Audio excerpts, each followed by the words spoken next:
حرب نووية، سقوط نيزك كبير، أو تغيير حاد في حالة الطقس قد يؤدي إلى انقراض غالبية الجنس البشري. قلائل قد ينجون ويترتب عليهم بناء كل شيء من جديد.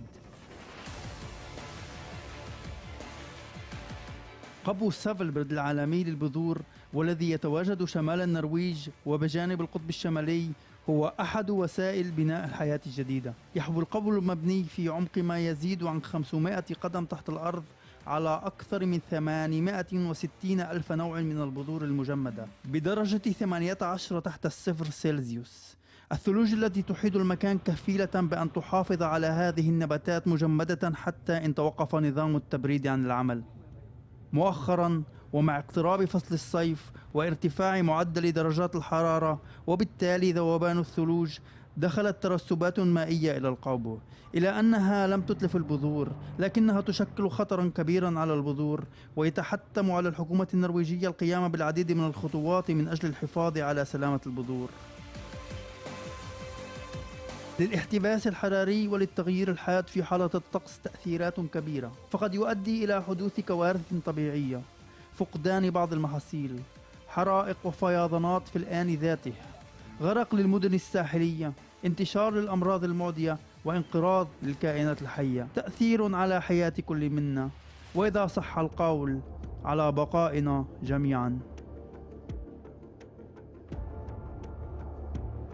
يعني تقرير جدا مخيف، ونشكر الزميل مرشد بيبار على هذه القراءة لهذا التقرير، ونصبح بالخير على ضيفنا بالاستوديو السيد عبد نمارني الناشط البيئي. شكرا.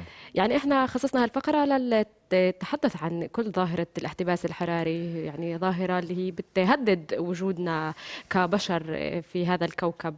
يعني بداية قبل أن نتحدث عن كل المشاكل البيئية وكل شيء شاهدناه بهذا التقرير، نعطي لمحة أو نعرف الجمهور عن ظاهرة الاحتباس الحراري.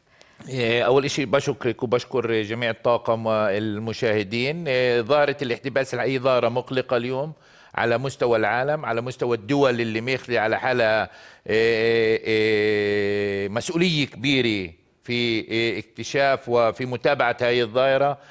قضية أو ظاهرة الاحتباس الحراري ارتفاع درجات حرارة الكرة الأرضية، وهذا الارتفاع هو بشكل مقلق جدا للدول، للناس، للبشرية عامة، ولمستقبل الكرة الأرضية. ارتفاع درجات أو معدل درجات الحرارة على سطح الأرض، وهي الشغلة كثير رايحة تأثر على الحياة مستقبلا، على البشرية، على مجمل الكرة الأرضية ومستقبلها في هذا المجال. يعني بقى قبل لا نتحدث عن تبعات هاي المشكلة، نرجع هيك للتقرير. حدثنا عن المشاكل البيئية اللي بتواجه كوكبنا. طبيعي اليوم العالم والدول الكبرى تتابع بجدية على المشاكل البيئية.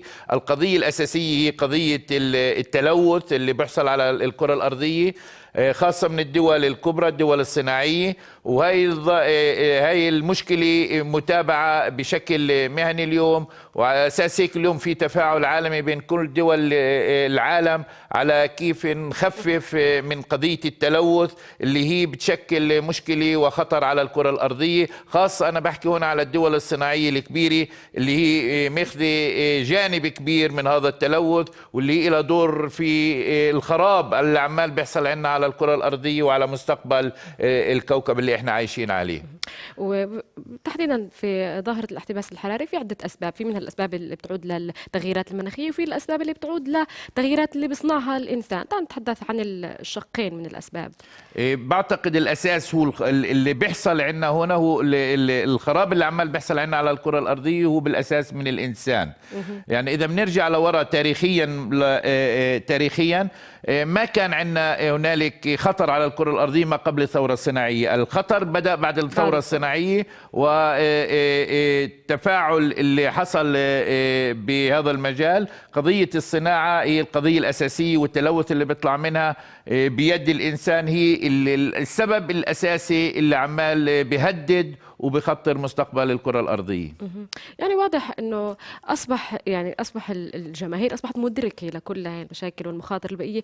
يعني ربما الإدراك مش بشكل كامل، لكن يعني هل هناك من يطرح الحلول وينفذها في كل ما يتعلق في كل المشاكل البيئية؟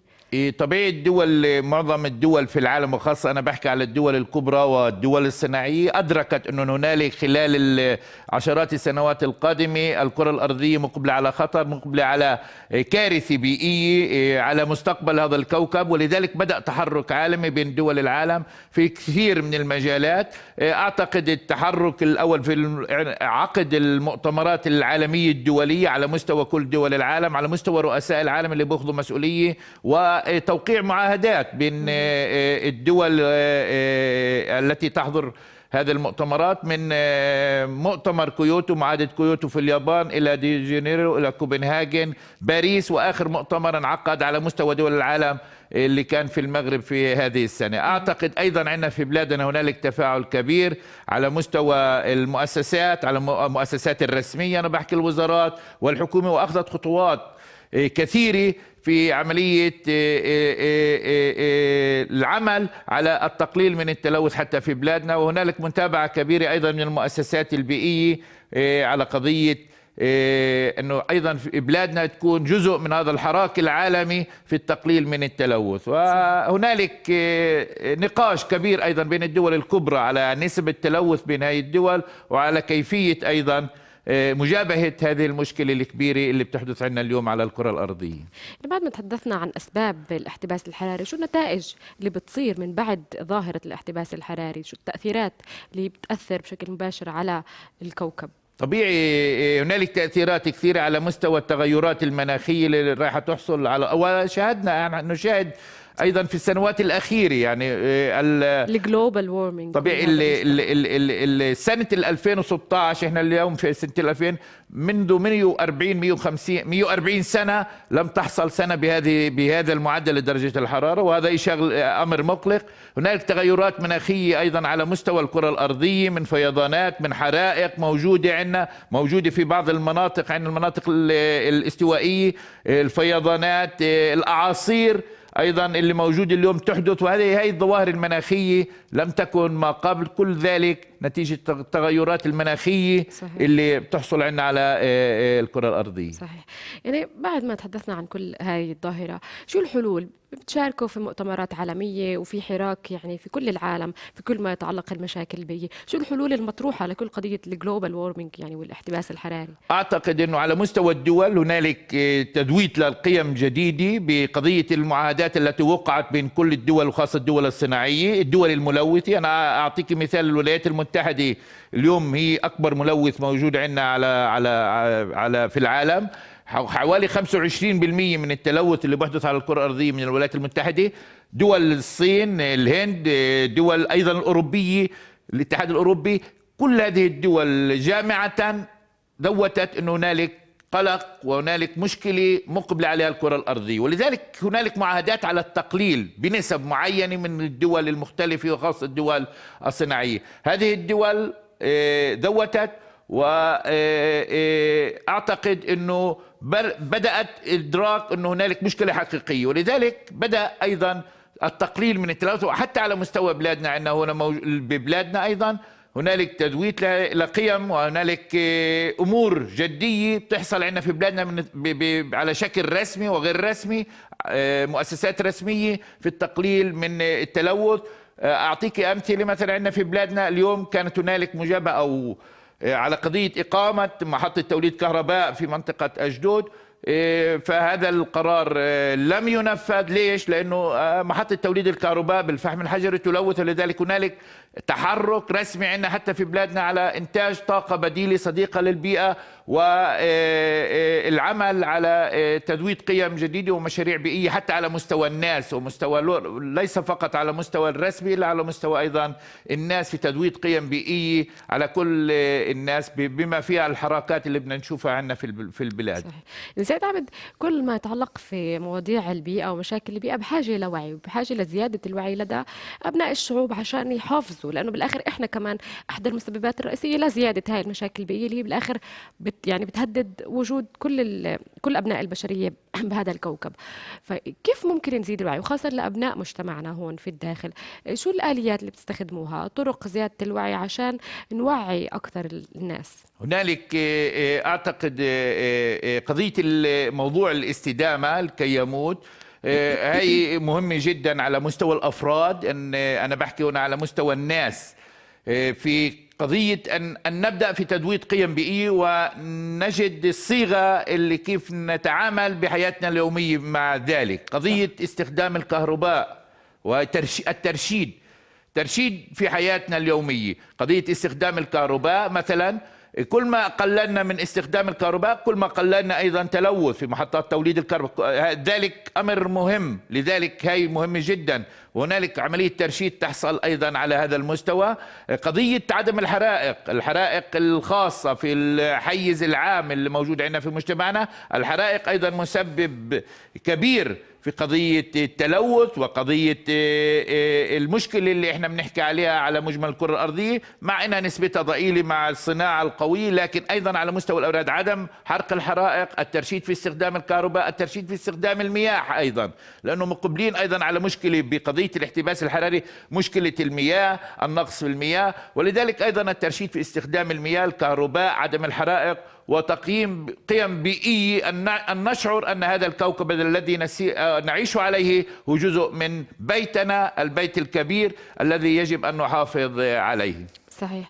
يعني ومعروف انه في قرانا ومدننا العربيه في كثير مشاكل بيئيه، منها النفايات وكمان استعمالنا الخاطئ لعده امور. كيف تتعاملوا مع هاي الامور؟ مجتمعنا هو مجتمع خير، مجتمع ايضا يحب بيئته، حيزه تاريخيا، بنحب وطننا احنا طبيعي. هنالك بعض الاشكاليات في بعض الامور في بعض البلدات، هذا لا يعطي انطباع اننا لا نحب. نحن نحب البيئة، ومجتمعنا دخل الى حياة جديدة، حياة عصرية التي من المفروض أن نتعامل معها أيضا بطريقة جديدة بكل التحضر والحياة العصرية. هكذا نشاهد أيضا في بلداتنا وفي الحيز العام. هنالك بعض الإشكاليات في بعض التجمعات أو في بعض، هذا لا يعطي انطباع أننا لا نحب البيئة، بالعكس نحن نحب البيئة ونتفاعل في المدارس، في المراكز الجماهيرية، على مستوى السلطات المحلية. وهنالك أهمية كبيرة أن نعيش في مستوى حياة عالي، أن نحافظ على البيئة وعلى الحيز العام الذي نعيش فيه. صحيح. يعني وأيضا لأهمية هذا الموضوع صار في إدخاله في المدارس، يعني وحتى يكون هو في إحدى التخصصات، كل ما يتعلق في علم البيئة وما يترتب عليها يعني من يعني أشياء أخرى في هذا الجانب. فكمان مهم نعرف من الجمعيات اللي في البلاد اللي هي بتعنى في كل موضوع البيئة، هيك تطلعنا عليهم. المسار اللي كثير من المدارس تسير في مسار المدرسة الخضراء، وهذا لها أهمية كبيرة في تدويد قيم بيئية على مستوى الطلاب، الهيئات التدريسية والجمهور الذي يعيش أيضا في البلدات.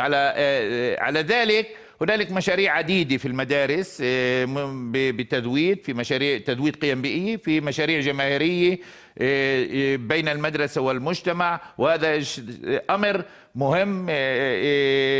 أيضا على مستوى المجالس هنالك أقسام للبيئة، متابعة مهنية من بعض الأخصائيين أيضا في المجالس المحلية على تدويد قيم بيئية بالمجتمع وإدخال مشاريع بيئية. البيئة هي رفع مستوى الحياة لدى الناس، وهنالك أهمية الناس تعيش في مستوى حياة عالي. مفروض أن نعيش في بيئة نظيفة، في بيئة صحية، وأن نحافظ على الحيز العام الذي نعيش فيه، الذي هو جزء من بيتنا ومن المجتمع الذي نعيش فيه.